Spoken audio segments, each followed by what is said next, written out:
Bybelstories vir beginners opname 7. Laas het ons gelees oor Moses, wat die Israeliete uit Egipte uitgelei het. En nou vandag lees ons verder oor hulle reistog deur die woestyn na die beloofde land. Kos uit die hemel. Die Israeliete het daelang geloop. Hulle was moeg en honger. Hulle het by Moses gekla. Daar is niks om te eet in die woestyn nie. Ten minste het ons kos in Egipte gehad. Nou gaan ons sterf van die honger. God het hulle gehoor. Daardie aand het hy kwartels, 'n tipe voël, vir die Israeliete gestuur om te eet. Die volgende oggend het God brood uit die hemel gestuur. Dit is manna genoem. Soos heuning geproe. Die Israeliete het die manna op die grond gekry. Maar hulle het weer gekla. Ons is dors. Moses het vir God gevra wat om te doen. God het gesê, slaan die rots met jou kierie. Toe Moses dit doen, kom daar koel, vars water uit die rots, vir almal om te drink. Die Israeliete sou nie weer honger of dors ly, terwyl in die woestyn was nie. Die 10 gebooie. God het die Israeliete na 'n berg toe gelei. Donderweer en gerammel en weerlig het geblits. Die mense het 'n trompet hoor blaas. Toe sê die Here, Moses moet teen die berg opgaan. God sê toe, ek is die Here jou God. Ek het jou uit Egipte bevry. God het die 10 gebooie op 2 klippe geskryf. Sy mense moes die gebooie gehoorsaam. 1. God is die enigste ware God. 2.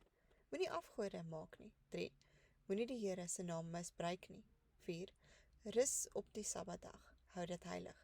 5. Eer jou pa en jou ma.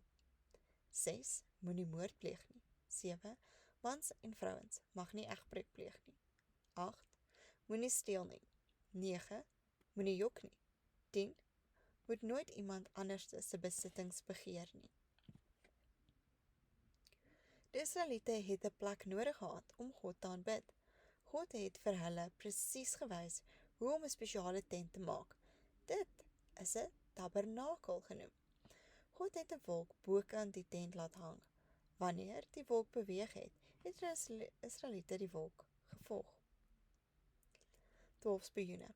Uiteindelik was die Israeliete naby die beloofde land. God het vir Moses gesê om spioene soontoe te stuur. Moses het 12 mans gekies om te kyk hoe die mense lyk en hoe goed die land is.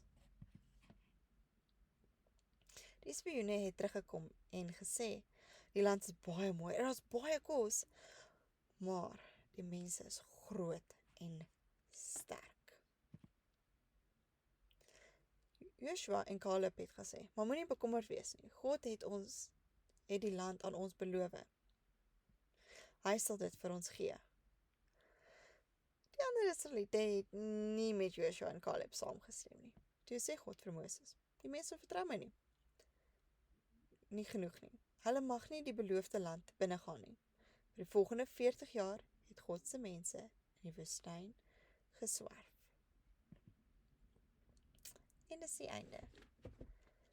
Here, ek wil net baie dankie sê dat U altyd by ons gaan. Waar dit vir ons lyk of daar nie uitweg is nie, daar voorsien U manna en kwartels uit die lug, water uit 'n rots. Als lyk iets vir ons onmoontlik, niks is vir ons onmoontlik nie. Here, help ons om die goed te onthou, soos wanneer ons die beloofde land voor ons sien, U beloftes, dat ons nie dan sal twyfel nie, maar sal onthou van U grootheid. Here, ek wil kom bid, kom skryf U hart, U liefde vir mense, U gebooie op ons hart, sodat ons U wil sal volg. En Here, al kry ons dit nie altyd reg nie, U is ook weens, U liefde is groter as ons foute. En Here, gaan ook met Ruby oral waar sy gaan. En laat enige reëse wat voor haar staan, dat dit haar nie sal terughou om in die beloofde land in te gaan nie, want Here, U is met haar. Amen.